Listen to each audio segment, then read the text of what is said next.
Good afternoon. All right. So as always, win, lose, or draw on Wednesdays is all about changing the page. My message to the team today is really just about a sense of urgency in everything that we do. We have a huge test coming up, another road game going out to Chicago. It's always exciting, at least for me personally, to go to a stadium, like our team, play against a team like Chicago because of the history and the great players that have come way before me or before the guys in the locker room. Offensively for these guys, let's start with the quarterback. He's a very good player. Like, this guy is able to extend plays. He's very athletic. I watched him a little bit, coming out. And then, really just diving into the tape, this guy is very athletic. He's elusive. He has great vision in the pocket. And I would say he scrambles more to make throws, not as much on the other side. You go against some quarterbacks and they'll take off and get down the field. Not saying that he doesn't do that, but he definitely does a good job keeping his eyes down the field and making those throws. Talking about, just some of their skill positions, they have, receivers that are very good players. It's a mix, a combination of young and old, I would say, on the team. You got a guy like Adunze, who's a rookie. A lot of us liked him coming out. And then you also have Mercedes Lewis, who's still going. This is like year 19 for a guy like that. So when you talk about a mix of old and young players, there are definitely two extremes. And even talking about Mercedes, he's still doing a good job in his role. And his role right now is to go out there and move bodies, and he does a good job there. As far as the backs are concerned, explosive, all had to be at the point of attack. And, it starts up front with us as far as the run game is concerned. Defensively, obviously they put Billings on IR, which is a loss for them. In saying that, they definitely still have a lot of players on the field that have played a lot of football and have played at a high level for an extended period of time. Special teams, good in all the phases. It's going to be a challenge for us. Our special teams unit, I should say, an opportunity for them to go out there and really, string some games together as far as special teams play is concerned. And look forward to those guys preparing today. Today, full padded practice. We're going to go out there and we're going to, we talked about the sense of urgency this morning and really going out there and competing, and hopefully that carries over to the game. Jerod, you guys were obviously very involved in the quarterback draft market this past spring. Curious how much actual one-on-one contact you had with Caleb Williams during that process. A little for me personally, not much. For me, I think it was pretty clear cut that he was going to be the first pick overall. Now, not speaking for the scouting department, I know they've done all their research and they had multiple interactions with Caleb. On your team, any chance you see far more today at practice? Scrimmage, Caden Wallace. The three of those, they won't be at practice today. Jerod, will you consider making changes on your coaching staff, or is this a situation where you'd like to see this group stick together through the rest of the season? No, I would say, look, we all have to get better, and it starts, with me, and it starts with the coaches, and that's part of coming together as a staff. So we all have to get better.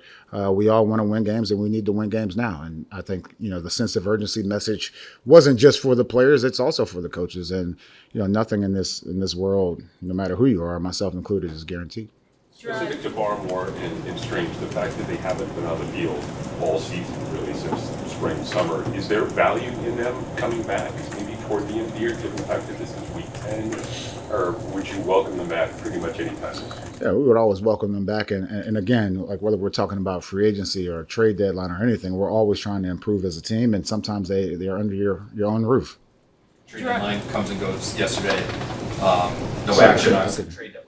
Yeah. Comes and goes, nothing happens. Did you feel like you guys were close to adding a good player, as you just mentioned, or was there anything cooking? Yeah, the one thing about the trade deadline, I talked about this on Monday, at least in the NFL, everyone wants to build it up like it's baseball or basketball or something like that. It's not.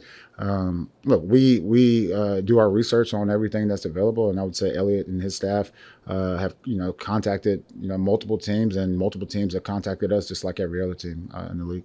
Why do you think a deal didn't get done? I'm not sure. I mean, look, for us, it's about value. It's about thinking about the present and also trying to get better in the future. Jerod, did you or do you feel compelled to talk to the team about the election, and how do you sort of navigate that?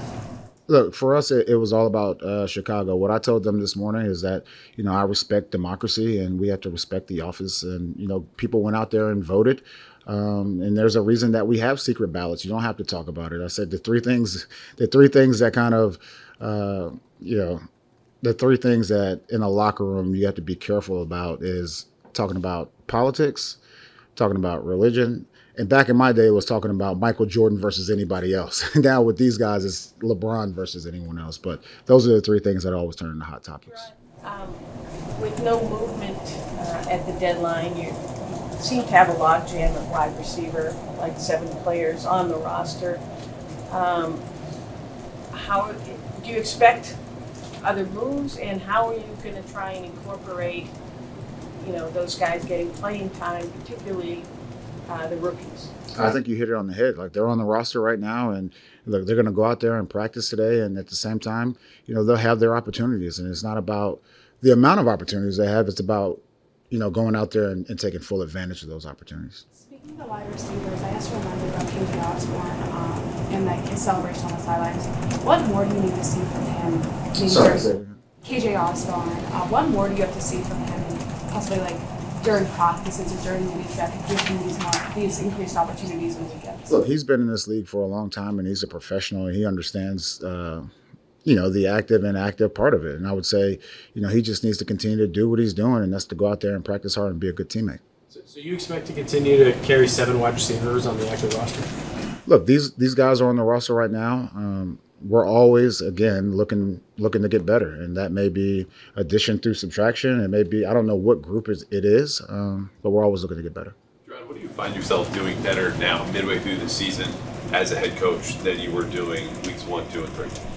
I would say just, for myself personally, is just the communication and going through, situational football during the games. Those are things that you have to continue to experience. Look, and once again, everyone may not like the decision, but at the same time, someone has to make it, and that's me. Coach, you mentioned the importance of making progress throughout the season for your young players. I'm curious in the rookie class, obviously different cases for each, but how do you feel that they've progressed so far this season? Look, these guys are doing what they need to do, and they all, as individuals, will progress at different speeds. I would also say, I think our quarterback. I know everyone's excited about our quarterback, and he's a good player for us, and he will continue to develop going forward.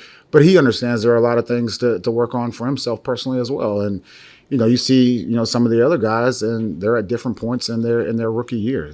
Your rookie year, no matter what position you play, it's always tough. And again, those guys, it's about getting better every single day. And you're going to deal with different situations every single day, whether you're talking on the field or off the field. In the case of Jalen Polk and Leighton Robinson, both those guys have seen their snaps reduced since the beginning of the season. So how do you balance trying to do what's best in developing players week by week while also trying to put the best product on the field? Yeah, one thing I would say is, I go back to my own rookie experience when, I think it was San Francisco where, and I ended up being defensive rookie of the year, but I was benched on 3rd down, back against San Francisco. And, sometimes those, I don't want to call them breathers, but those types of situations help you propel forward, and hopefully those guys look at it that way. Jerod, you mentioned a mental hump for Jalen. Do you feel like he's over that? Yeah, I think he's over it, and look, he has to go out there today and practice hard and perform, and he'll get opportunities based on what he does in the week of practice. This may be more of an LA question, but you guys picked up an offensive lineman yesterday, Jerod Robinson. What do you know about him? How does he project? Yeah, to me, look, another guy he's an interior guy, and we're just trying to find, good players to bring in here, and we think he's one of those. When you had the draft, you had a lot of time you spent. You mentioned Caleb Williams and Jaden Daniels. There was a lot of talk around those 3 guys in particular. Is what you thought of Drake going through that whole process as he evolved into what you were hoping he would be? Is he any different than you thought he would be through that whole process? This is what we saw, as we went through the process. We spent a lot of time with Drake. The scouts spent a lot of time with him. I spent a lot of time with him. We had, good one-on-one conversations, and this is what we expected. And saying that, he's a very coachable guy, and, talking to his coach in college, he said the exact same thing. He's a competitor. You talk to his dad, he says the exact same thing. So I think this, from a mentality standpoint, this is who he is, and we appreciate that mindset. Caleb Williams, he's had a lot of plays where he just doesn't give up on the play, and he really. That's right. So what's the coaching point this week? Keep playing. Keep playing. When you went back and watched Drake's kind of 12-second run around to get that game-tying touchdown, what did you see from him just in terms of like maybe what he did really well on that and maybe what he could do better going? Yeah, I just saw a guy that he just doesn't give up, and that's a great quality for a quarterback. Hey, Jerod, speaking of the Bears' defense, what do you see from their defense? I know the last time they came here a couple of years ago, they were an excellent second-half defense. If you take the same thing this year, a lot of takeaways. So what stands out for you in terms of adjustments they make or what they do schematically? I would say schematically, just the swap concepts that they use. You know, they drop their defensive ends out. They play a lot of cover two. They play a lot of fire zones, and it's kind of a spin the wheel type of defense. So we have to be on point as far as recognizing what they're trying to do. Appreciate you guys. Thanks.